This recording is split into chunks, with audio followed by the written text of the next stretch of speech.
the assumption is, based on the recent data that we have, is that Gukesh is right now a better chess player than Ding is. So having more games is good for him. I think Gukesh will go for the throat again, probably out prepare Ding, and then Ding will have to dig in as he's actually done twice.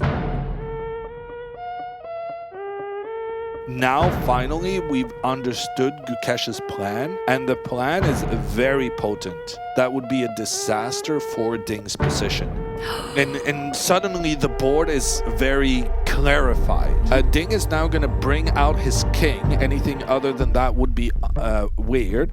Hello, everyone, and welcome to the Take post-game show for the fourth round of the World Chess Championship match between Ding Liren and Gukesh D from India.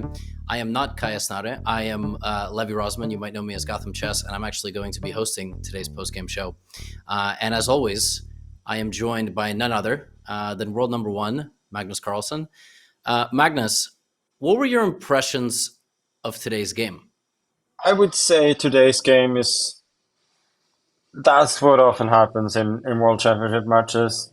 There was a little bit of an obscure idea in the opening, not the sharpest, but more one where you try and get a playable position, but without taking too much risk.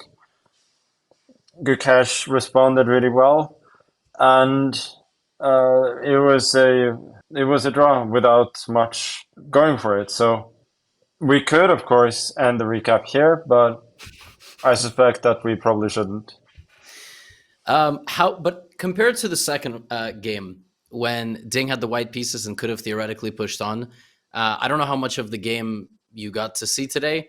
There was the moment where we really could just put the board up on the screen and sort of talk about it. I feel like this game sort of came down to one moment on the 16th move, where instead of playing the knight back to f3, Ding could have played bishop a6. And it's sort of, again, the narrative was he could have kept the game alive by playing bishop a6 here instead of knight f3.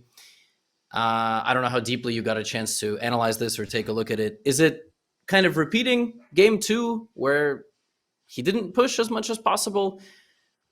Or do you not agree with that assessment?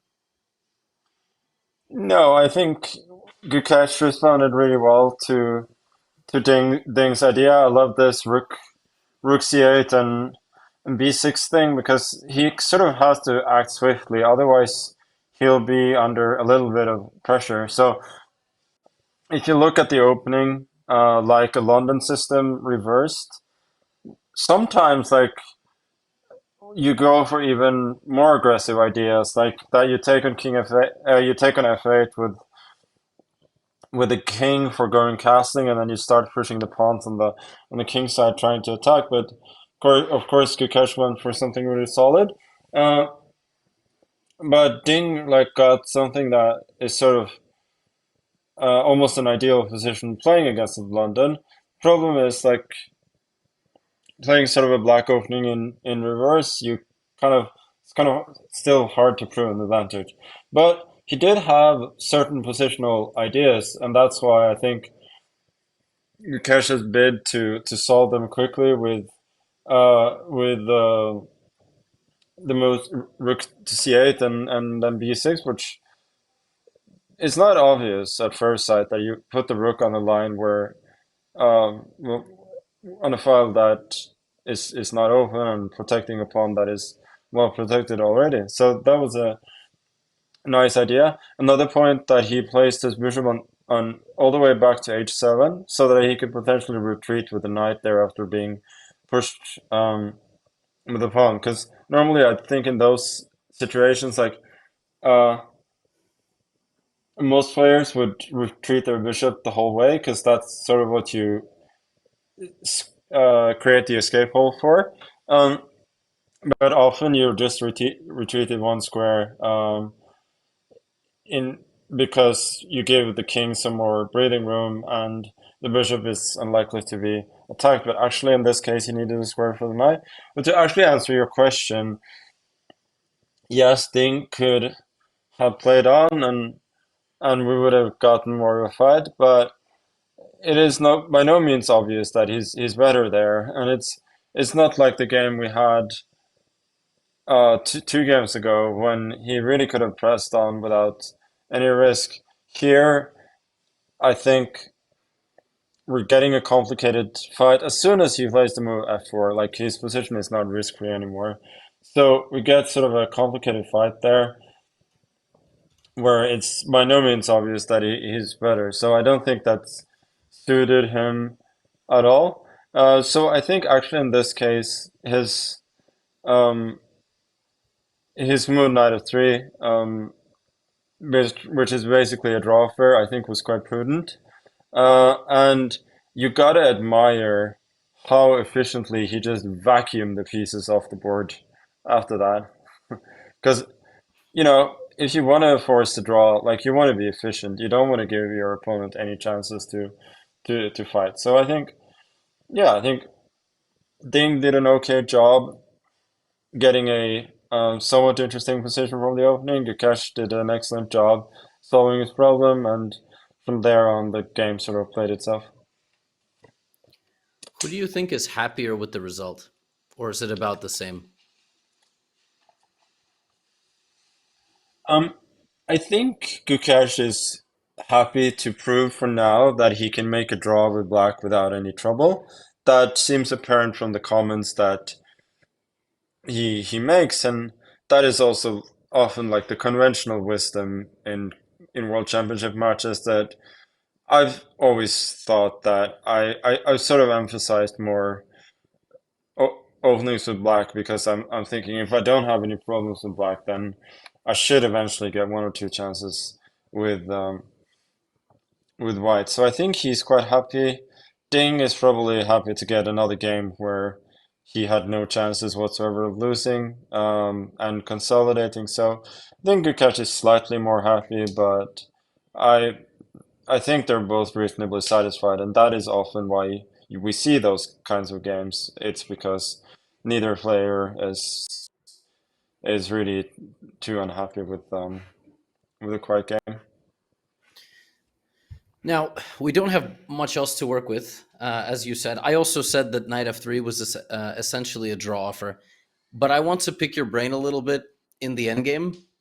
If we fast forward a little bit to the moment it became queen and rook versus queen and rook with the one pawn. In the last one of these that we did, I asked you at what level would your opponent have to be for you to defend the bad position. So I suppose today the question is, what rating would your opponent need to be at the maximum for you to win this? And actually, a bonus question to that is win it with white and maybe win it with black. Or if it's impossible, you can let me know. Yeah, I feel like there's slightly more potential with black as you have a pass pawn, and I think in classical chess, like 4 and 3 on the king side would be um, hard to win against a lot of people. I don't think I'd expect to win this with the white pieces against you, for instance, in classical chess. Uh, but I would think that I had a reasonable chance of winning it as black because I'm thinking as long as I can keep the pass pawn alive, I can sort of like move the pieces around and try and get you to play passively, and I should have decent chances to win. So I would say like with the black pieces, anything under 2,500, I would I think I would have some chances to win. Um, but with white, we'd probably have to go down to like 2,200 before I have any real confidence that I win the game. So it's pretty drawish. And to that point, just a follow up. I was very perplexed. Can we push the board forward two moves? I was very perplexed. Everything is a draw, but I did not understand why Gukesh couldn't put the rook on c8 and basically do nothing, and instead went rook d5, and then even more perplexing was f5. I mean, again, everything is a draw, but like I was like, what is going on? I mean, I would never in a million years consider f5. In rook d5, okay, fine, I suppose. But can you kind of talk? Is there any nuance to this move? Like, is it correct to ring any alarm bells, even though the position is obviously still a draw? No, this is how Gukesh plays. It's very concrete. He thinks that the rook is more active on d5, and honestly, with the queens on the board, I think it's better to have the rook on the d file, on the open file, than behind the pawn. So I think he was thinking in those terms, and he was kind of trying to play for a win. Like, if you don't push the pawn this way, White's gonna play e4 and trade off e e4 c pawn, and then it's completely symmetrical. So it was just kind of a very small winning attempt. Is it a good move objectively? I mean, the position is equal before, it's equal after. I would slightly prefer the white pieces after this move because I do value king safety a lot, but essentially it's just a draw.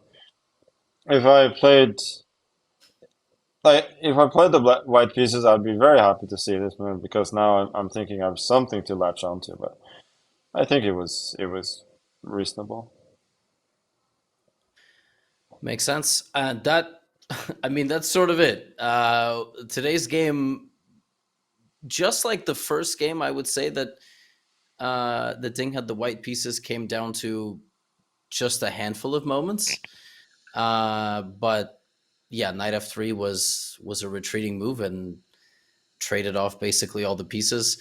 Like you said, Gukesh may be a touch happier, but the match is 2-2, and tomorrow Gukesh has the white pieces, and we've got predictions coming up. We'll see what happens. We do have to do these segments now, like we Yeah, always do. can I just take you back to one moment though? Yes, yes, of Um, course. yeah, so I do feel like from the opening that I mean Ding did have a very minor advantage. So let me just take it to one moment. So when he played the move knight to d4, um, I do feel like that was maybe a tad premature. So White, I feel like has like a slight structural advantage, and you also have the advantage that you can put the pawn on either d3, controlling the e4 square and blunting the black bishop, or you can later put it on d4, sort of defining the so-called Carlsbad structure and preparing the minority attack on the queen side. So I think in this case, I would have probably um, liked to see a move like queen b3 like he did later instead, just not to give black the active possibility of bringing his knight to e5. Black could then play the move bishop to g4, trade off that bishop, but then I think white is probably happy to move the knight, then um, trade the bishops. Yes, I'm not sure if that is necessarily strategically desirable, but you can play moves like d3, h3 later on, and white has gained a little bit of time, and it seemed that black's counterplay is not so clear then. So maybe that was his best chance to get a little bit of pressure. And the thing about these positions, as I was talking about before, like yes, it's quite innocuous. But you don't expect to get a lot when you allow your opponent to develop quite freely and don't fight for that center very much. But there is um, positional potential, and you could see somebody like Gukesh get a little bit frustrated here, playing the black pieces if he is just like very slightly strategically worse, and with a structure that he cannot really change. So I think it was not a bad idea for Herding, like, but one, he didn't maybe play as accurately as you need, because you need to play very accurately if your opponent plays well here to get any play whatsoever. And also when with the way he played, Gukesh responded really well.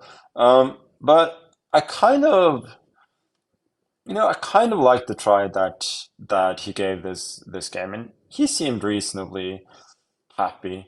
Of course, he cannot go on like this forever unless he wins with the black pieces, where you sort of try something small as white, but then you don't really like have the skills or mentality to push it through. But um, I I enjoyed the game, and I liked the idea, even if it didn't really lead to anything. I'll ask you a follow up question to this because it got me thinking. Can we back up to the moment that Ding played knight c3? It's a few moves back. So he spent 18 minutes on this move. And I suppose before I ask the actual question I wanted to ask, is that too much time? What was he thinking about? Obviously, you're not Ding, but what else was he thinking about? I assume he wanted the structure with taking on d5 and then b4, but he was not quite sure about the capture with the knight on d5 instead of the pawn if he takes immediately instead of knight c3.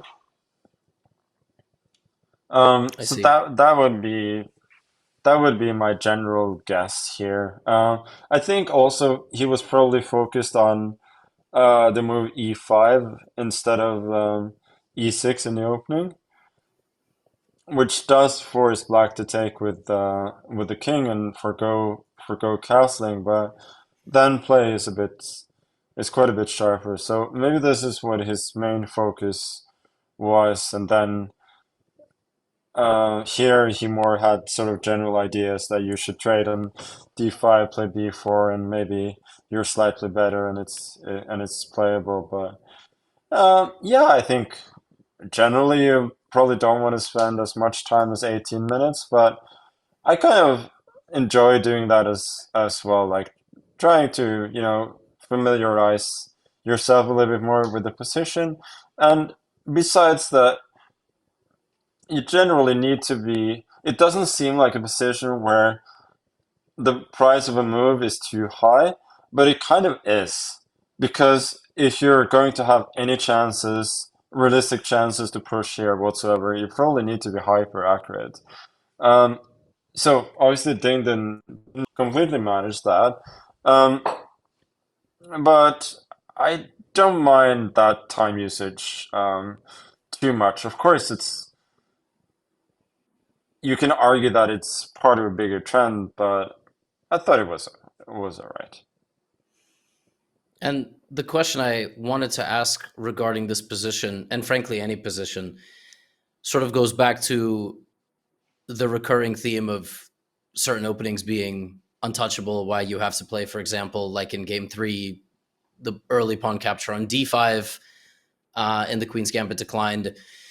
In this game, we sort of see knight f3, e3, b3, bishop a3, which is certainly obscure and definitely takes things out of the general trends of Sicilians and Italians and Spanishes. Um, when you were doing opening preparation in training camps, your preparation ends on a certain move. Do you then have to play training games? Is that something that you did to familiarize yourself with the position? Because sometimes it does feel like in a game like this, for example, if Ding had a similar position in his notes, shouldn't he have built up some experience playing those out against Report, for example, or any training partner? Or is that sort of naive and not really something that happens? Do people just sort of end the prep and like, I'll figure it out at the board? Well, you probably should have started more than 3 weeks earlier then, if you want to have time for that. But yeah, I mean, uh, certainly you do want to do that, but it probably felt like this is as a position you can sort of play by hand because the strategic ideas are quite clear. It's different if you're trying to learn something new. For instance, what I had to do for my match against Nepo, which is sort of I had to learn to sacrifice my pawn on c4 by playing sort of Catalan-based openings and sort of just accept that in many lines you don't get that pawn back. And I mean, for me, that was a little bit of a mental hurdle. So that's the kind of thing you want to play training games for to familiarize yourself with. He probably felt in this case that he can play it by hand, but um, yeah, generally the more experience you can get. Let's say that he has 7 ideas as white. You probably want to play training games in all of those 7 ideas and the sub-variations. But again, we're just speculating on what they may or may not have done. But I I agree with your general take. It was revealed today that he's got Chinese Grandmaster Nihua, I believe, to be another second. Can you shine some light on his playing style? Maybe some of the people watching at home don't know who that is, and how much of an impact he will have on Ding's play and openings. Yeah, Nihua was one of the best Chinese players about, I think, 15 years ago. Yeah, I think he's been a coach for a number of years now, I think for the Chinese women's team, amongst others. So I'm not shocked that he's part of the team. He used to play E4, Slav kind of lines like a lot of the Chinese guys did. I don't think I'm beat him once, I think in London Chess Classic, but I don't I don't know exactly like what he does and what he brings, but yeah, it's not a big surprise, but I don't think it tells us all that much. All right. Let's name today's MVP. So they give us this wonderful graphic. Um, I'm gonna let you take this one because I haven't really thought in any abstract way about it. So go ahead. My first thought goes to the Black Queenside Knight that had a little bit of a busy career early on, making a lot of moves, landing on nice square in e5 that eventually um, sort of provoked Sting into forcing the draw and getting Gukesh the result he wanted. So I'd probably go for that one, but you know, in such a game there are no MVPs. There are only exchanged lazy pieces.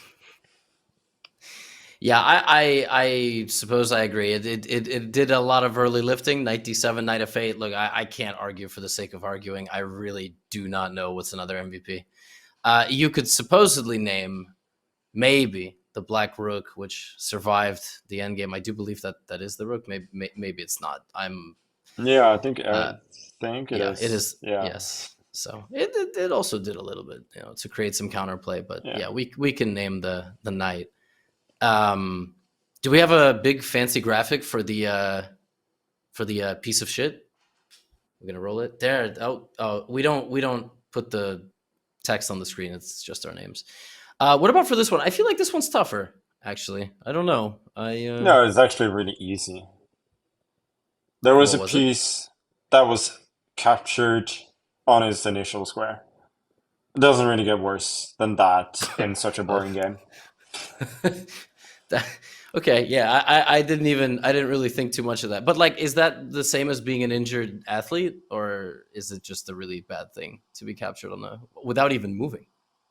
It's, Yeah, yeah. Now you're literally getting injured as you're about to enter the game. So, um, but yeah, I don't know what else. Like this was such a well played even game, so it's hard to give you guys anything more than that. all right. Well, we won't. The segment is officially over. Black Star scored Bishop, and Black got both. Yeah, wow. Dink's pieces did get zero recognition for this game. We get Gukesh's pieces as both MVP and piece of shit. All right, I think a more interesting discussion is how this game affects the match and placing the match bar. I think we had it roughly 70-30 for Gukesh, 75-25 for Gukesh after the previous one.